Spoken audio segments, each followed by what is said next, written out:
Good morning, all. So, last class we discussed about the basics of foundations of cryptography, and today we'll see digital signature. So, we have already discussed about the digital signature.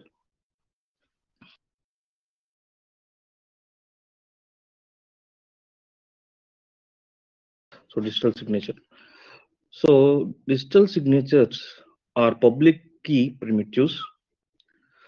So, these are the public key primitives of message authentication. So, these are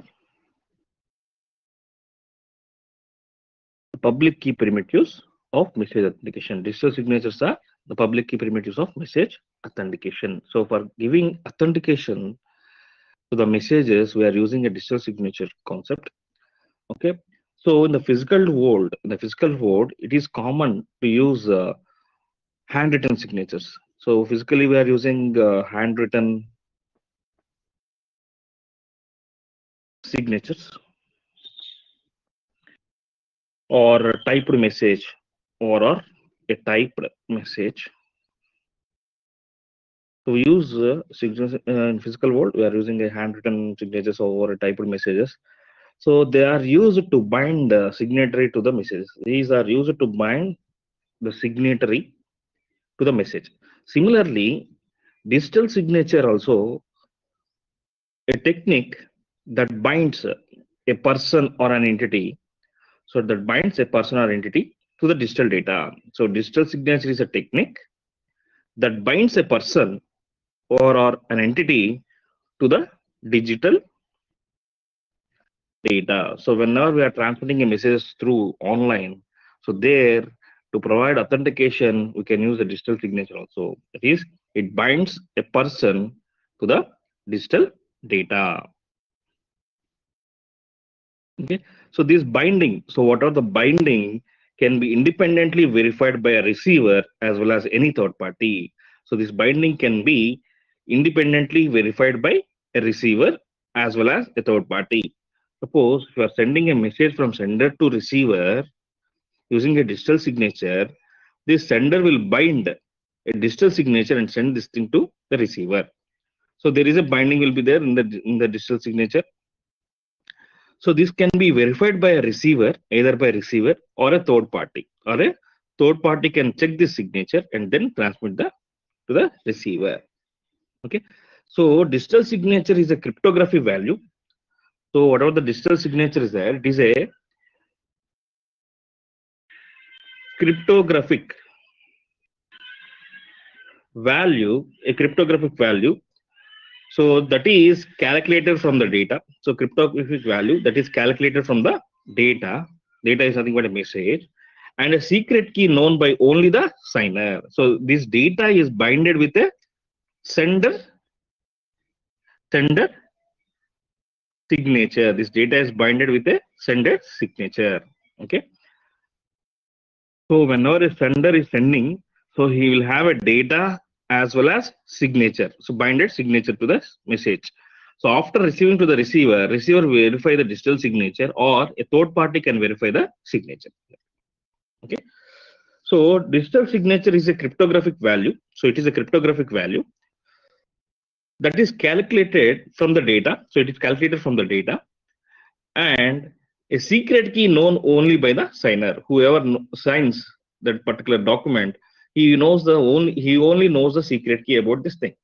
So in real world, if you take an example in the real world, so the receiver of a message, so whoever is receiving a message from a sender,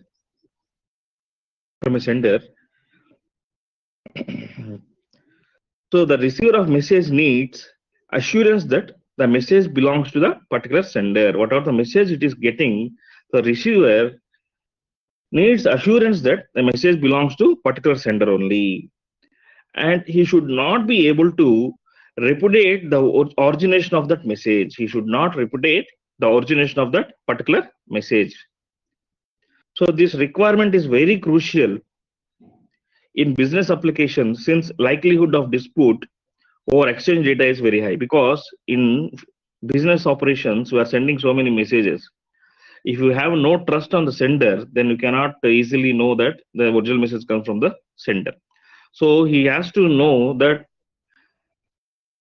the original message comes from the sender only, and he should not be able to repudiate. He should not refuse these messages. He should not refuse this type of messages, because these requirements are very crucial in business applications, since likelihood of dispute or exchange of data is very high.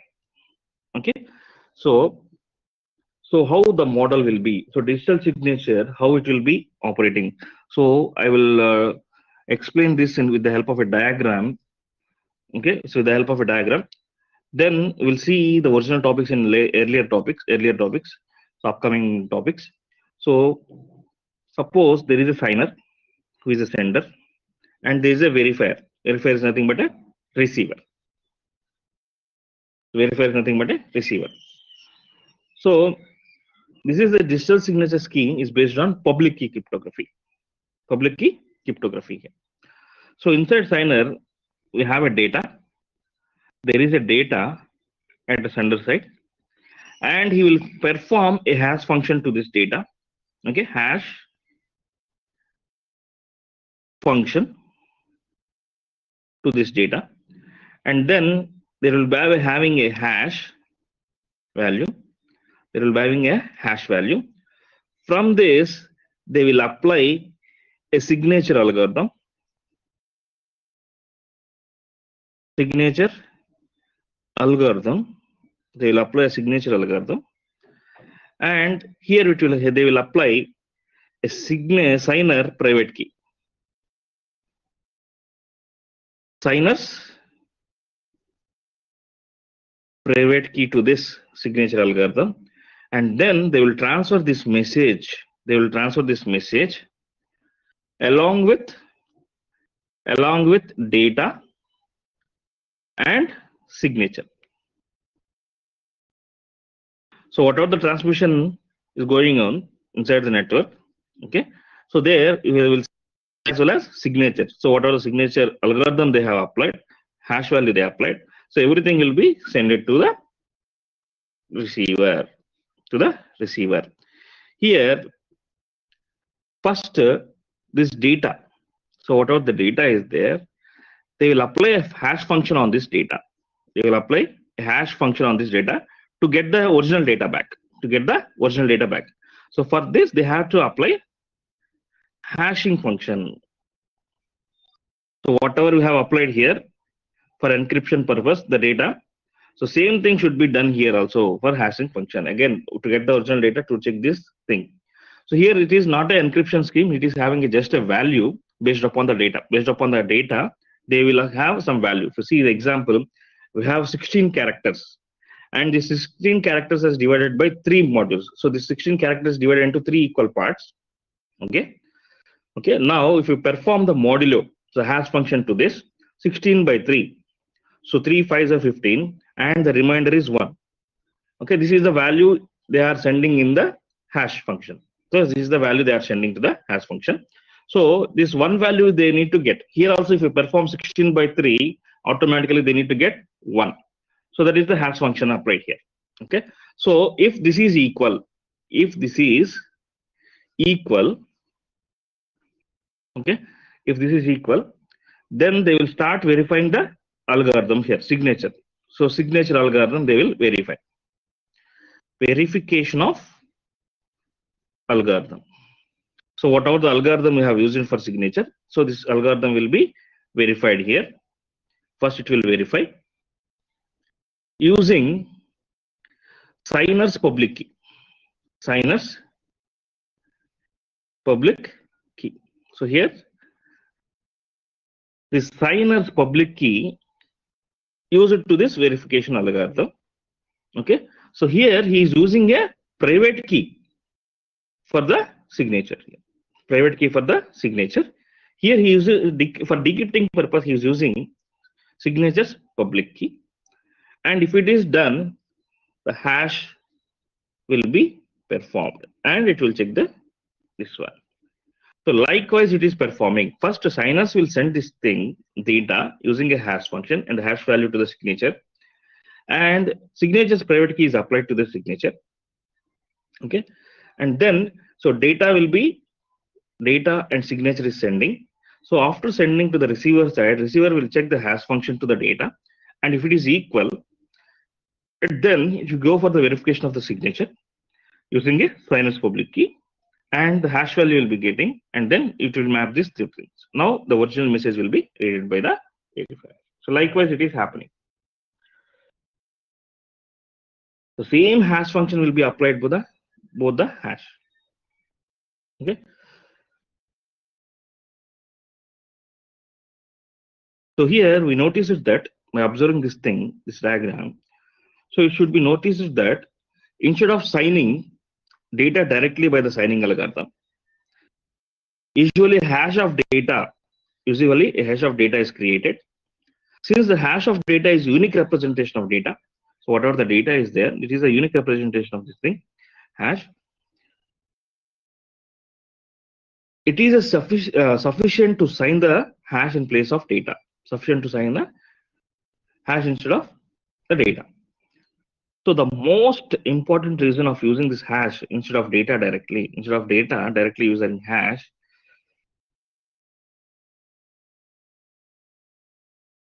for signing is efficiency of the scheme. For signing is the efficiency of this particular scheme for transferring. So data will be more secure in this digital signature.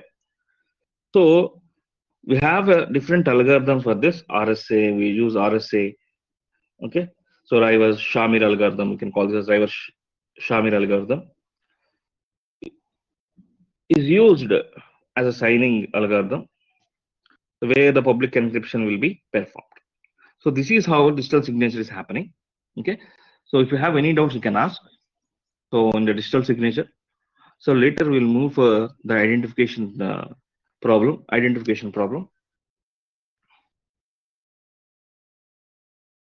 So here in this digital signature, the importance is for achieving this digital signature. So we should have message authentication should be there. Message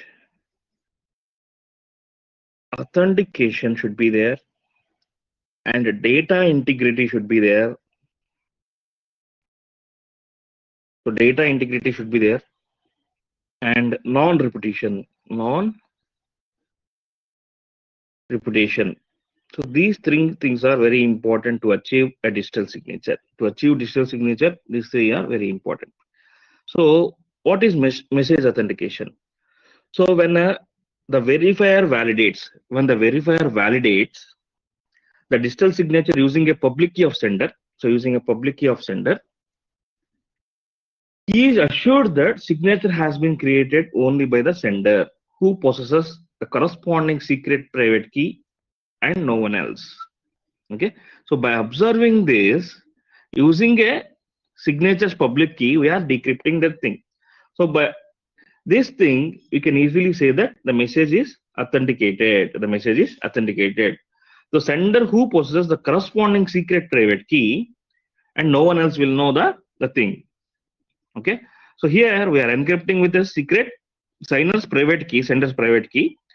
So here we are decrypting using sender's public key, Okay,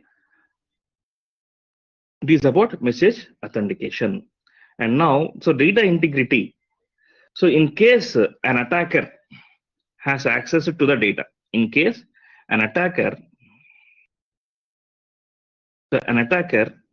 try to access this data and modifies it. So the signature verification at the receiver end fails.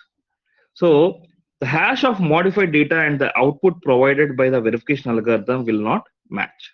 Here, suppose if you take an example, I am sending a message, hi. So after applying digital signature to this message, it was happened to some other message called 010111, like this, the message is happened. Now the attacker attacks this and tries to modify this to some other number. So he had added. So here we applied this thing using data as well as signature. So if you decrypt this original message, when attacker changes this thing, automatically receivers get a different value. So different hash value. So by observing this, the receiver will definitely say that, so this was not a original message sent by the sender. Okay, it is about the data integrity. The hash of modified data and the output provided by the verification algorithm will not match. Here, the hash value and this was verified was not matched. Hence, receiver can safely deny the message, assuming that data integrity has been breached. Data integrity has been breached. If the value is same, once the verifier checks, then he assumes that it belongs to particular sender only. If anything modifies, automatically he will deny that particular message. That is about data integrity. And non-repetition. Since it is assumed that only the signer has the knowledge of a signature key, he can only create unique signature on a given data. Only sender will create a unique signature on the data. Thus, the receiver can present data and the digital signature to the third party as evidence if any dispute arises in future. Okay, if any dispute arises in future, he will simply ignore the messages. Okay, here he is verifying as well as he is sending the data to the third party also for verification purpose. It is about non-repetition. So by adding a public key encryption to the digital signature, scheme, we can create a crypto system that can provide the 4 essential elements of security, namely privacy, authentication. If you use public key encryption for this particular scheme, then you can get privacy, authentication, integrity, and non-repetition. So these things also will be available if you apply public cryptography. Okay, so it is about digital signature concept. If you have any doubts, you can ask in chat box. Now see one question in chat box.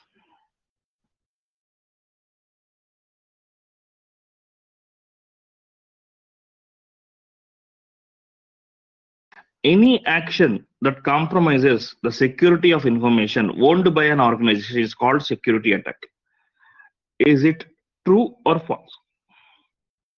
Is it true or false? So post your answer. Is true or false?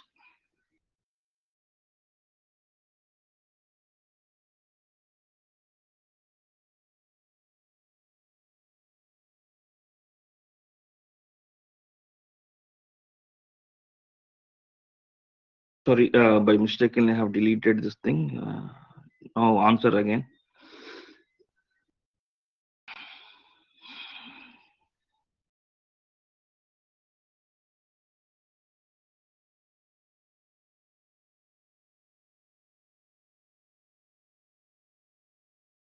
Alice and Bob is transmitting the messages while in the meanwhile, so Eve is trying to listen those messages. So here in this scenario, 3 basic issues of cryptography will be happening. So one is identification, and second one is authentication, and third one is encryption. 3 things are the basic issues of cryptography while third person tries to read those messages. Okay, and here if you talk about the identification first, identification.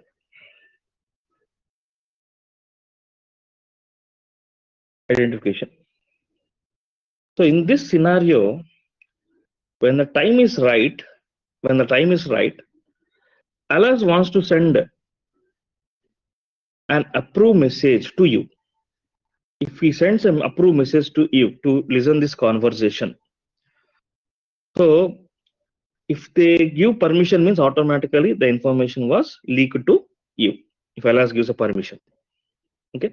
So they want to prevent Eve. They want to prevent Eve from interfering, and Bob should be sure that Alice indeed approves. Bob should be sure that Alice indeed approves. So here, the rigorous specification of security is, in this scenario, the rigorous specification of security is, so what constitute a failure of a system? So first, what constitute a failure of a system? And the power of advisory is here, the power of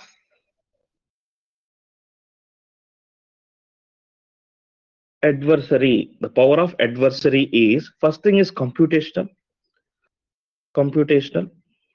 and second one is access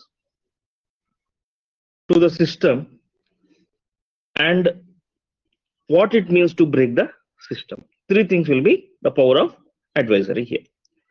So to specify the specification of this problem, the specification of this problem here is that the specification of problem is here, Alice and Bob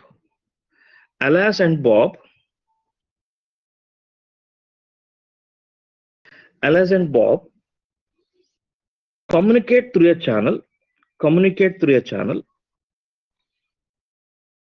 Bob has two external states. So one is N and another one is Y. Eve completely controls this channel. So Eve is completely controls the channel. Eve completely controls the channel while Alice and Bob are communicating. See, here the main requirements are, if Alice wants to approve and Eve does not interfere. So Alice approved, but Eve is not interfering to this channel, then Bob will be in state of yes. Why? In the state of yes. That means the communication is going on. He is not interfering to the communication channel. Now, if Alice approves and Eve interfere in this channel, then Bob will be in no state. The transmission of messages will be in no. Okay. So if Alice does not approve Eve, then for any behavior from Eve, if he tries to read the messages, he is not approving him, he tries to read the messages, then Bob will be in no state. If he approves, then no problem. Eve can join. If he is not approving, if he tries to read the communication in the channel, then Bob will be in no state, N state. Okay. If Alice wants to approve and Eve does interference, so here no requirements from external state. So here he can be any state based upon his decision.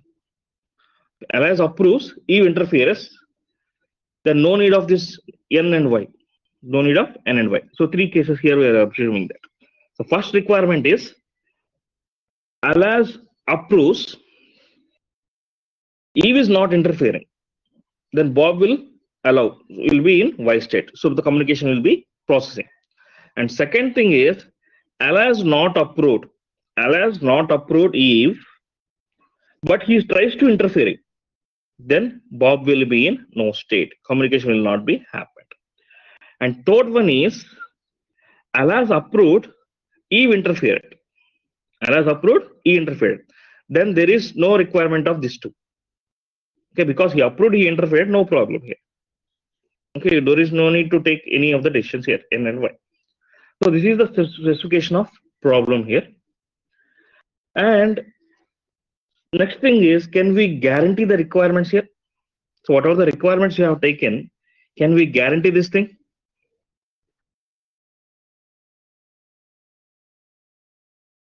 So here, so can we guarantee the requirements here? If it is no, when Alice wants to approve she sends a finite set of bits of channels. You can guess them to rescue the probability. You can rescue the probability. So when Alice wants to approve, she sends a finite set of bits on the channel. So you can guess them to the rescue of probability. So what is happening here is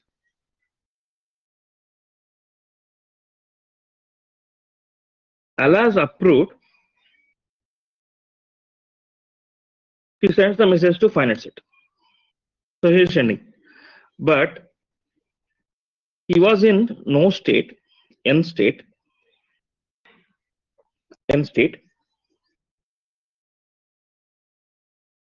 So while transmitting these continuous messages, Eve can get a chances of having identification of these messages. There is a chance of identification of these messages, what they are sending. Okay, you can guess the messages that we are transmitting so and so messages like.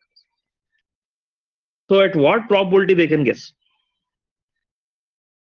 So here to rescue the probability, one that Eve will succeed with low probability.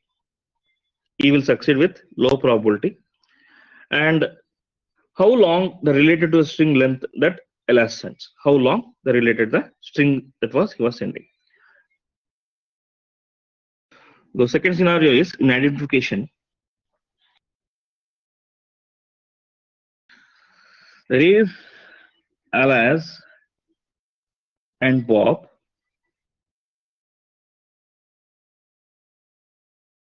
They are communicating.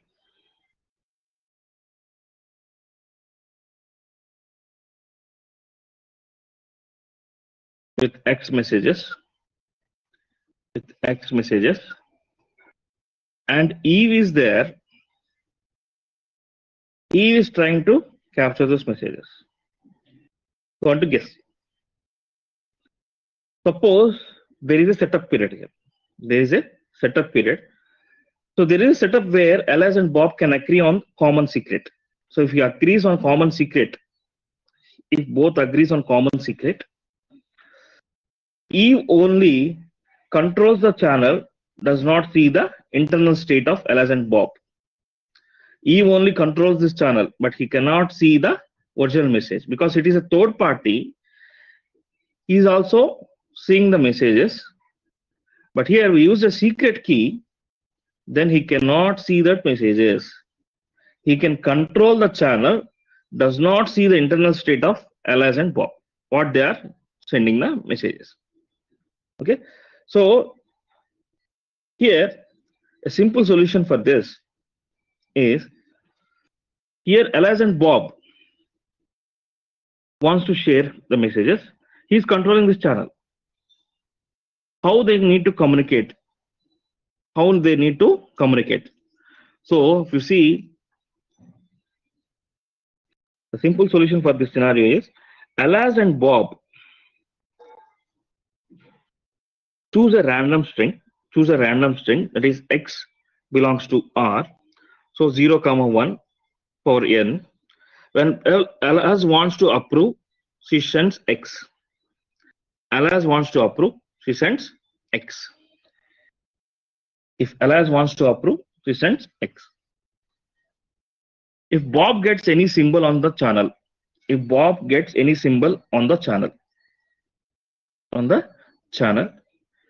compares to X, if equal moves by Y.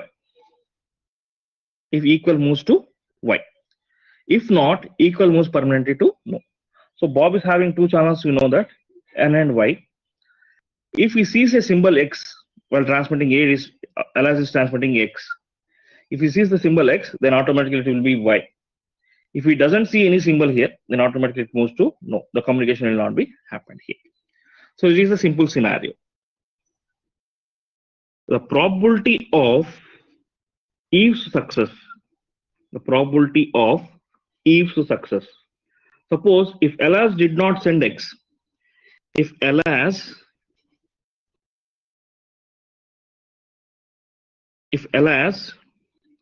did not send X and Eve put some string on X. Eve put some string on X on the channel. Then Bob moves to Y. Bob moves to Y. He's having two channels. One is N and one is Y. So Bob is seeing this channel and he sees that X is there, but it was not sent by Alas. It was sent by Eve. Okay. Now Bob moves to Y. Bob moves to Y only if X equal to X. Only if X equal to X. Then probability of X equal to X will be less than or equal to 2 power minus n times. 2 power minus n times. You put a dummy thing X dash, then probability of X equal to X dash will be less than or equal to 2 power n minus n times. That means here the good news is can make it small as we wish. We can reduce this thing as small as this thing. What to do if Alas and Bob cannot agree on uniformly generated string X? If both the Alas and Bob's is cannot agree on uniformity generated string X.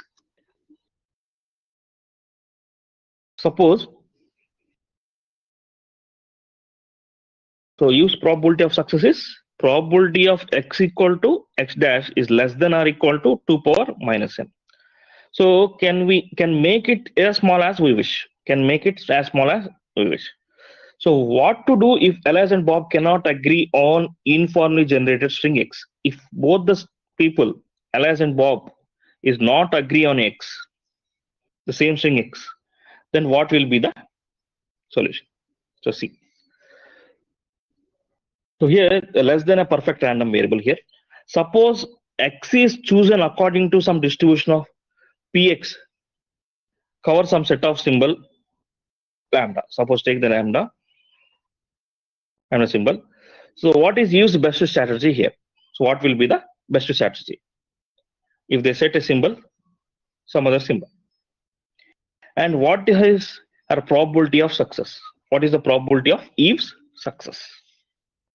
Now, so here for this, so we are using a Shannon entropy method where X is a random variable over alphabet lambda with a distribution of Px,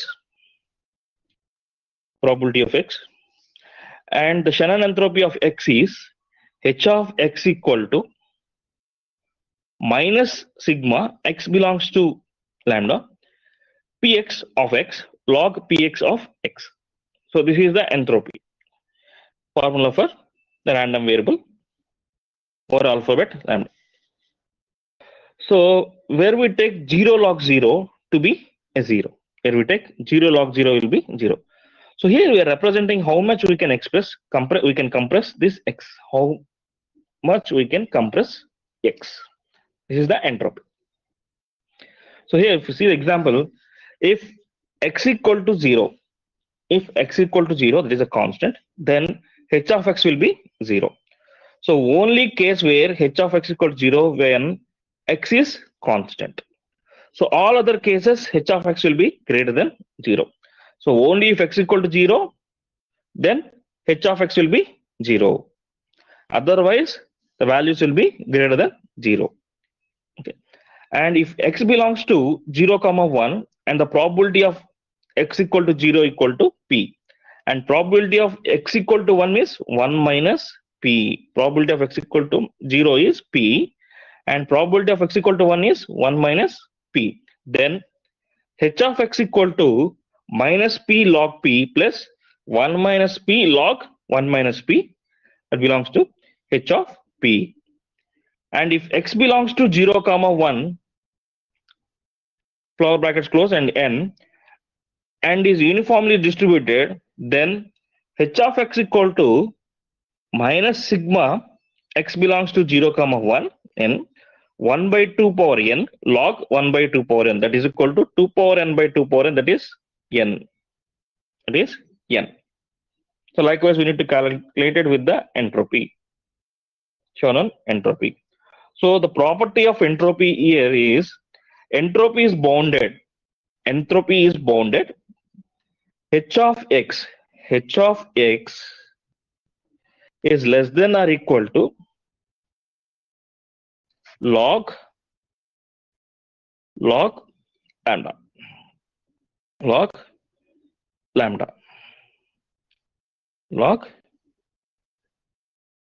lambda with equality only if x is uniform over this lambda, if x is uniform over lambda.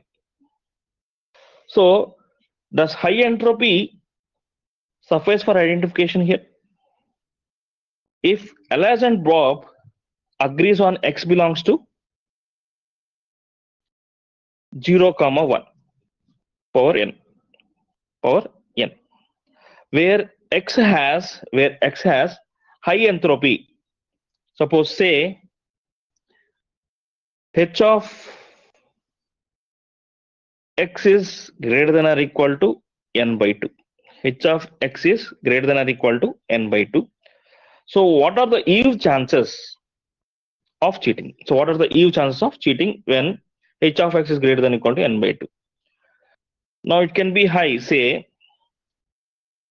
that probability of x equal to 0 power n. So that is equal to 1 by 2, half. The probability will be half. So for any x belongs to 1, it is 0, 1, n minus 1, then probability of x equal to x will be 1 by 2 power n, half power 2 power n. Then h of x equal to n by 2 plus 1 by 2, n by 2 plus 1 by 2. So but you can cheat with a probability at least 1 by 2 by guessing that x equal to 0 power n, x equal to 0 power n. So it is the entropy where we can identify the probability of transferring the messages.